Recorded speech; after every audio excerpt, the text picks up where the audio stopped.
The silence of the Oregon forest was supposed to be a balm, a gentle hand after the crushing cacophony of Silicon Valley. I remember arriving here, at the Ascendant Path commune. Nearly a year ago, my spirit flayed open by the relentless pursuit of more, faster, bigger. I was Daniel, 28, and I'd traded a six-figure salary and a life of constant digital noise for burlap robes and the promise of something real, something spiritual. Mother Gaia, as she was known, had greeted me with eyes that seemed to hold all the wisdom of the ancient trees, a serene smile that promised solace. I was desperate for it. I truly believed this place was my refuge, my chance to heal. But lately, that solace had curdled into a creeping unease.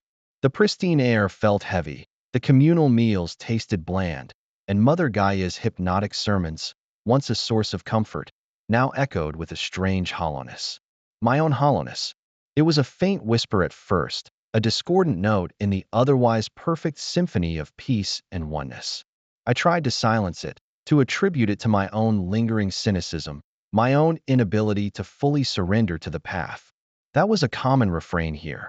Your ego resists the truth, Daniel. Let it go. And I tried. God, I tried. My journey here began in a blur of burnout and existential dread. I'd spent my early 20s coding away my youth, chasing unicorn startups and IPO dreams, only to find myself utterly empty, a ghost in my own designer clothes. A friend, one who'd already vanished into the digital ether, mentioned Ascendant Path in passing, a place off the grid, focused on inner growth and sustainable living. It sounded like everything I wasn't, everything I yearned to be. I sold my Tesla, liquidated my crypto, thankfully, before the big crash, and packed a single duffel bag. When I first arrived, Mother Gaia was everything I'd hoped for. She was magnetic, articulate, weaving tales of universal consciousness and humanity's awakening.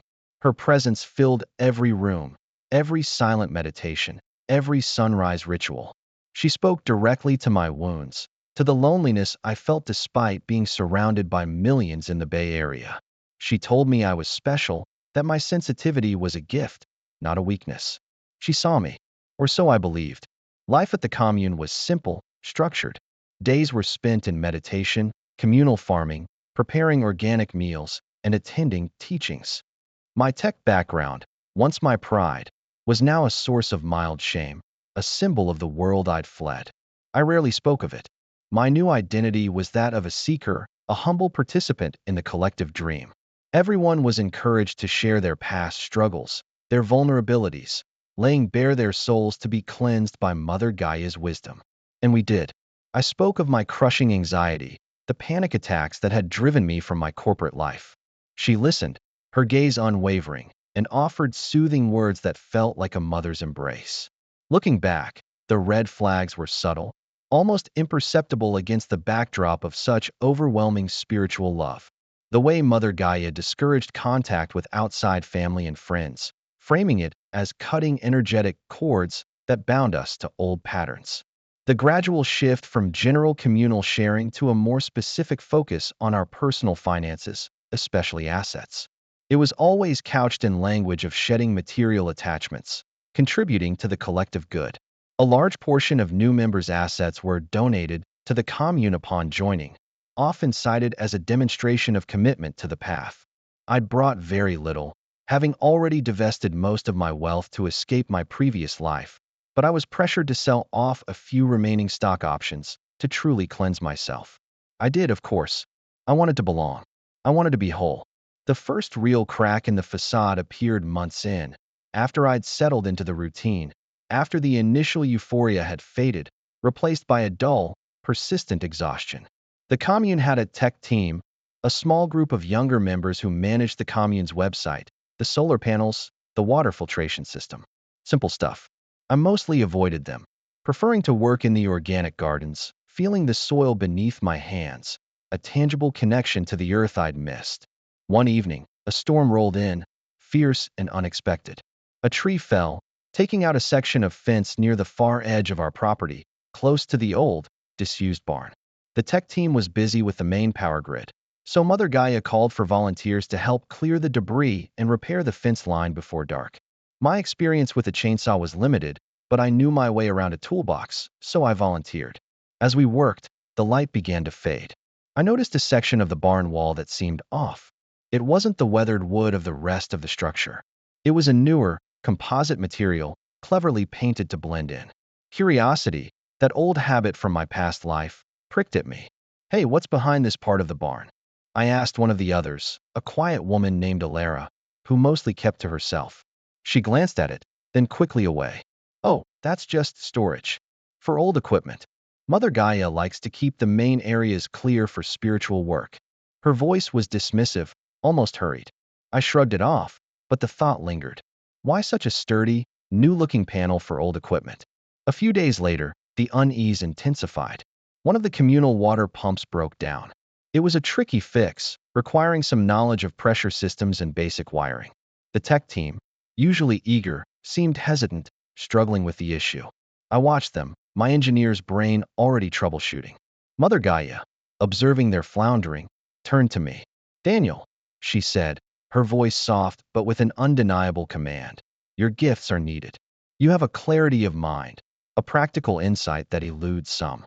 Will you help us restore the flow?" Her words, framed as praise, felt like a summons. My heart beat a little faster. My old self would have loved the challenge. My new self wanted to avoid anything that reminded me of my past. But it was impossible to refuse Mother Gaia. I took a look. It wasn't rocket science, but it required a nuanced understanding of a specific type of pump. As I worked, diagnosing the problem, I needed a specific tool the tech team didn't have. Someone mentioned a special toolkit stored in the barn, but quickly corrected themselves, saying it was lost. Mother Gaia, from a distance, gave the person a subtle, stern look. That night, after everyone was asleep, the thought of that barn, that panel, and the lost toolkit gnawed at me. I couldn't shake the feeling. I pulled on my boots and slipped out of my cabin, moving silently through the moonlit forest. The barn loomed, dark and silent. I found the panel again, tracing its outline with my fingers. There was a faint seam, barely visible. My past life as a techie, a problem solver, kicked in. I started looking for latches, hinges, anything. Hidden behind a weathered plank, I found a small, almost invisible button. I pressed it. With a soft pneumatic hiss, the panel slid inwards, revealing not a storage space, but a narrow, brightly lit corridor. My breath hitched. My heart hammered against my ribs. This wasn't old equipment. This was something else entirely.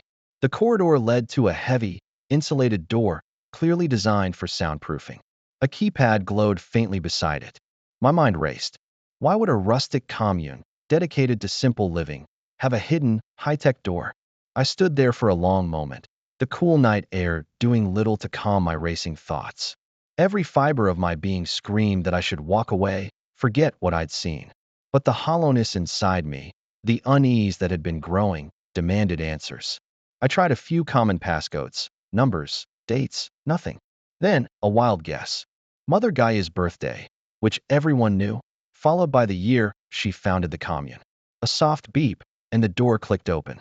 The sight that greeted me was jarring, a stark betrayal of everything the commune stood for. Inside was a server room. Not a small one, but a meticulously organized, climate-controlled space humming with the low thrum of powerful machines.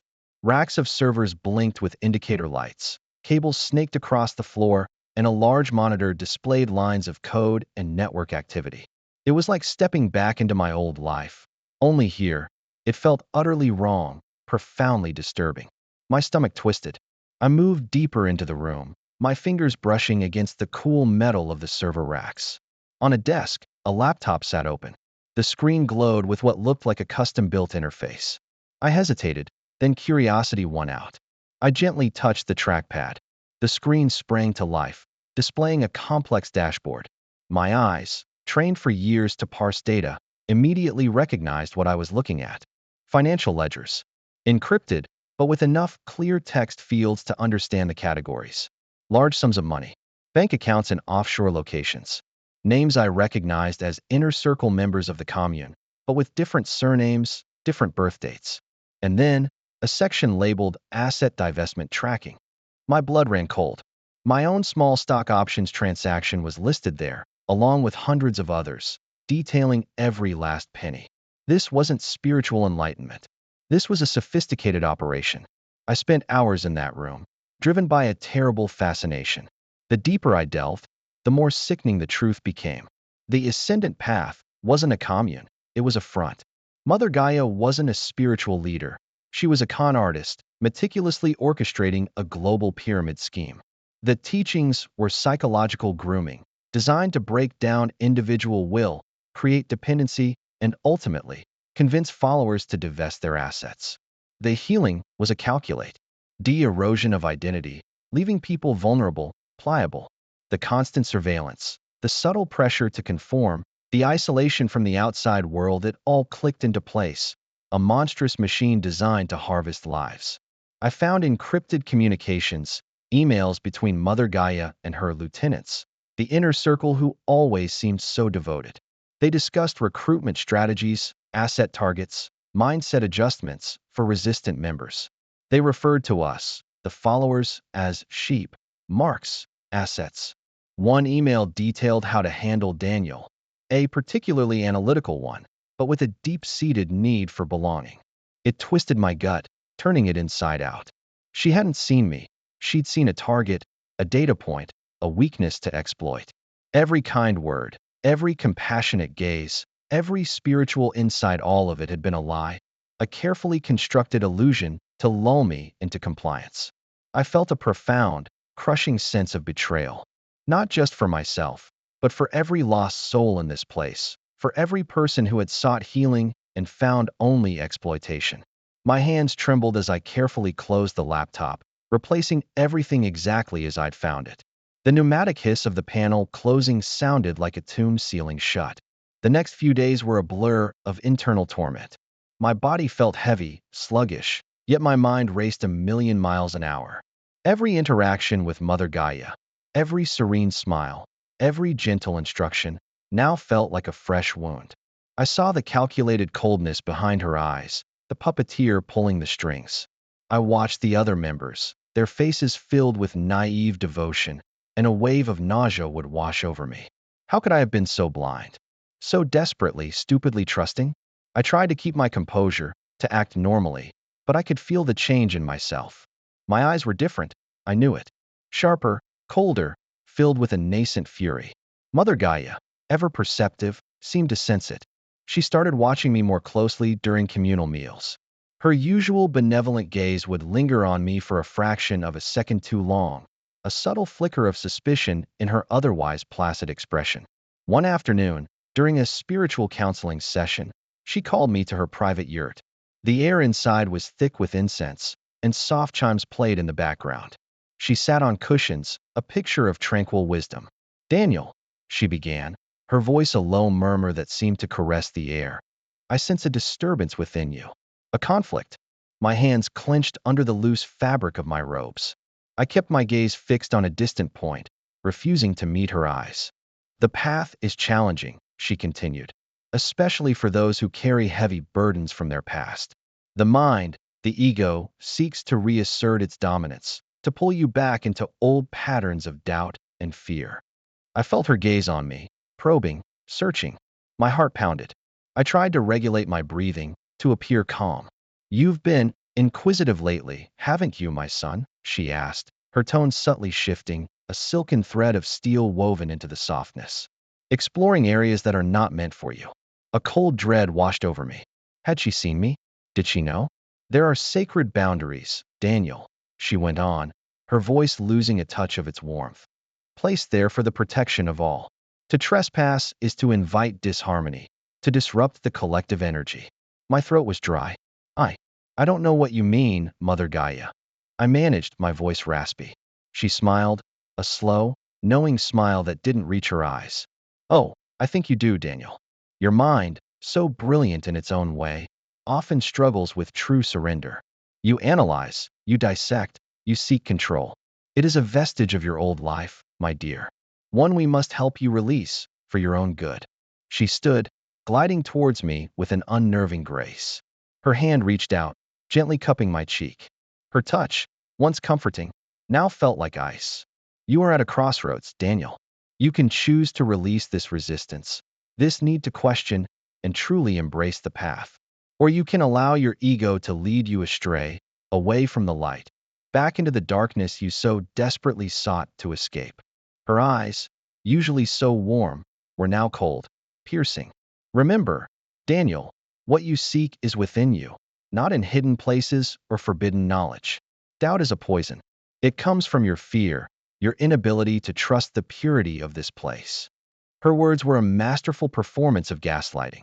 She was twisting my discovery, my legitimate concern, into a flaw in my character, a sign of my spiritual weakness. She was trying to make me doubt my own eyes, my own intuition. For a moment, a terrible, desperate moment, I almost believed her. Had I imagined it all? Was I just reverting to my old, cynical self? Was my mind playing tricks on me because I was so desperate for her approval, for this healing? The hollowness inside me felt like it was growing, threatening to swallow me whole. The fear was palpable, a suffocating blanket. I was trapped, surrounded by her devoted followers, isolated from anyone who could offer a different perspective. How could I ever prove what I knew when she could so easily turn everyone against me, paint me as a disturbed individual? I walked out of that yurt feeling utterly broken, completely destabilized. The communal prayers, the shared meals, the serene faces of the other members, it all felt like a stage set for a horrifying play, and I was just another unwitting extra. My head throbbed. I couldn't sleep. I barely ate. The fear of being exposed, of being discredited, was constant, a knot in my stomach. But beneath the fear, slowly, steadily, a different emotion began to ignite: righteous fury. I refused to let her win. I refused to let her make me doubt myself again. I was a software engineer. My job, for years, had been to find bugs, to expose vulnerabilities, to uncover hidden truths in complex systems. This wasn't just a system, it was a human operating system, corrupted by a predator. Over the next few days, I acted like a model follower, attending every ritual, nodding sagely during Mother Gaia's sermons, even offering to help with extra chores. But every night, under the cover of darkness, I returned to the server room. I learned to be incredibly stealthy, picking up on the rhythms of the night guards, timing my visits with precision. I started downloading everything: financial ledgers, communication logs, client databases, even video recordings of Mother Gaia coaching her inner circle on specific manipulation techniques. I encrypted it all, storing it on a burner drive I'd managed to find in the discarded electronics pile, a relic from my old life that had seemed useless until now. My hands moved with a purpose I hadn't felt in years, a resurgence of the focused intensity that had made me successful in tech, but now directed at a far more urgent task. The truth solidified with every file I accessed. This was a sophisticated, multi-million-dollar operation, preying on vulnerable people around the globe, not just here in Oregon. Mother Gaia was not merely a spiritual guide. She was the architect of a sprawling criminal enterprise, a master manipulator who could weaponize charisma and trust with surgical precision. The realization hit me like a physical blow. The hope I had brought here, the genuine desire for peace and healing, had been systematically harvested and converted into profit. The grief for that lost hope was immense, a heavy ache in my chest. But with it came a steel resolve. I wouldn't just leave, I would bring her down. The breaking point arrived with the announcement of the upcoming Grand Communion, a semi-annual event where Mother Gaia delivered her most profound teachings, often culminating in requests for deeper surrender and further divestment. I knew this was my chance. I couldn't just disappear with the evidence. I had to expose her, here, in front of everyone. I knew she would try to discredit me, to turn the bewildered followers against me. I needed backup. I needed external validation. Making contact with the outside world was incredibly risky. Our phones were confiscated upon entry, our internet access tightly controlled, limited to a single communal terminal monitored by the inner circle. But I remembered an old ham radio set I'd seen in the old equipment shed, another relic. I spent a night meticulously repairing it, using my tech skills, whispering into the static-filled air until I finally made contact with an amateur radio enthusiast. It was a long shot, but I managed to relay a coded message, enough to pique the interest of local law enforcement, giving them an anonymous tip about suspicious activities and large sums of money being funneled through the commune. I couldn't risk revealing too much, not yet, but I provided enough for them to start an investigation, to be ready. The day of the Grand Communion dawned bright and clear, mocking the storm raging within me. My heart was a frantic drum, but my mind was clear, focused. I had prepared a special presentation, hooking up a hidden projector to the main communal screen, which was typically used for tranquil nature scenes or Mother Gaia's own inspired artwork. I'd swapped out the memory card in the projector hours before, loading it with the incontrovertible proof I'd collected. The communal hall was packed. The air was thick with the scent of sage and anticipation. Mother Gaia, radiant in a white silk robe, floated to the raised platform at the front. Her eyes swept over the devoted faces, a serene smile playing on her lips. She began to speak, her voice a balm, weaving her familiar spell of peace, oneness, and the dangers of the outside world.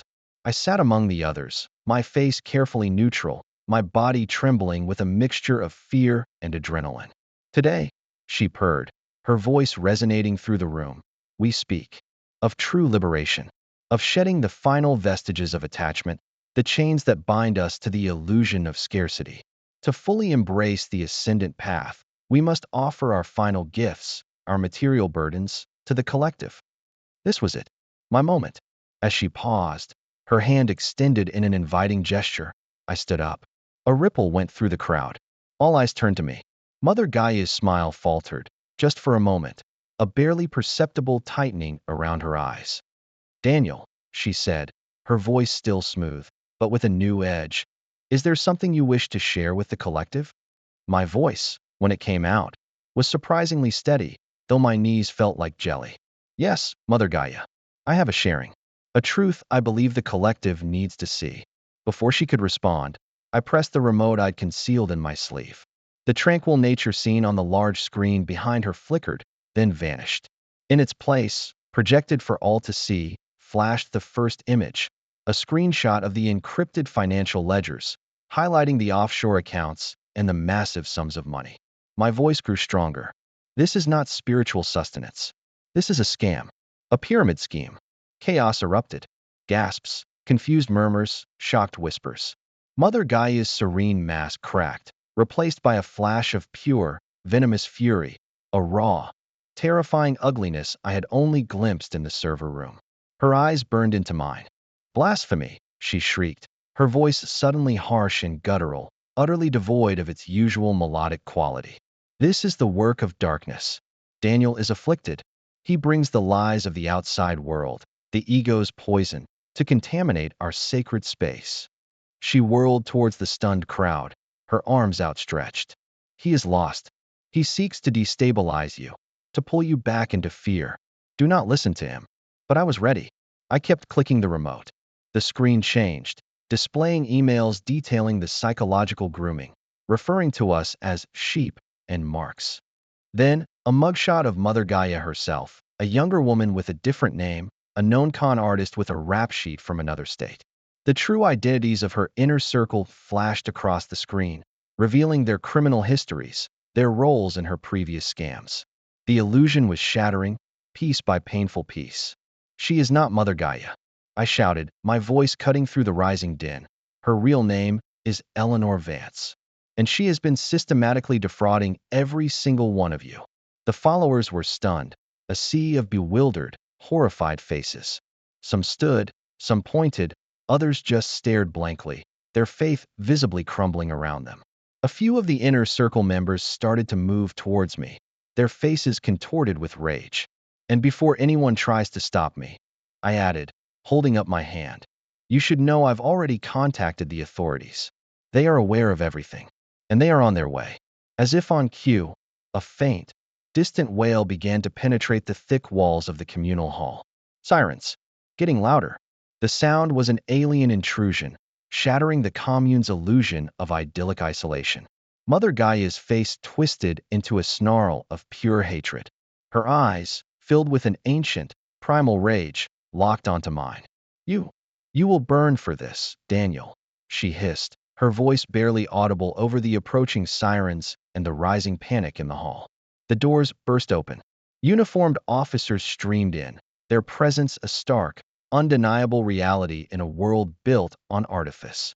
Mother Gaia and her co-conspirators were quickly apprehended, their protests drowned out by the chaos. The commune, once a sanctuary, dissolved into a scene of bewildered disorientation. People cried, some embraced, others simply stood, lost, their entire worldview imploding around them. In the aftermath, the commune was disbanded. It was a strange, disorienting freedom for most of us. The air, once heavy, now felt thin, almost dizzying. The silence of the forest was no longer a balm, but an echo of the void left by shattered beliefs. I felt a profound exhaustion, the adrenaline finally draining, leaving me hollowed out, traumatized. My mind was reeling, struggling to process the depth of the deception, the extent of my own vulnerability. The scars of that manipulation ran deep, leaving me questioning everything, even my own perception of reality. But amidst the trauma, there was also a flicker of something new, something resilient. I had done it. I had broken free. And I had helped others find their way out, too. The weeks that followed were difficult. I avoided the news, the sensational headlines about the Oregon cult, the photos of Eleanor Vance, stripped of her Mother Gaia persona. I felt an immense sense of relief, but also a crushing weight of grief for the wasted year, for the trust I'd so readily given away. I found a support group online, a small community of survivors of cults and high-control groups. Sharing my story, hearing others' experiences, was like finally being able to breathe after holding my breath for a year. I learned about cognitive dissonance, about love bombing, about gaslighting, the clinical terms for the psychological torture I had endured. It helped me put words to the shapeless fear, to understand that what had happened to me wasn't a sign of my weakness, but of her calculated predation. Slowly, painstakingly, I began to reclaim my identity. I started coding again, not for profit, but for purpose. I used my tech skills to create an online resource, a platform designed to help deprogram others, to educate people about the signs of manipulation, to provide a safe space for survivors. It was a way to channel my pain, my anger, into something constructive. It was a way to heal, not just myself, but to light a path for others still lost in the dark. The scars remain, of course. A lingering distrust of charisma, a hyper-awareness of subtle manipulations, a profound wariness of anyone promising absolute answers. My hope in humanity is forever tempered by the memory of Eleanor Vance. But it's not extinguished. I still seek connection, still believe in the good in people, but with open eyes, with a critical mind, and with a heart that has learned to protect itself. I am not the same Daniel who arrived at the commune, broken and naive. I am stronger, wiser, and ironically, more connected to the real world than I ever was behind the screens of Silicon Valley or the illusory peace of Ascendant Path. The journey was ruinous, yes, but from the ashes, I found my own, truer ascendance. I found my purpose. I found myself again.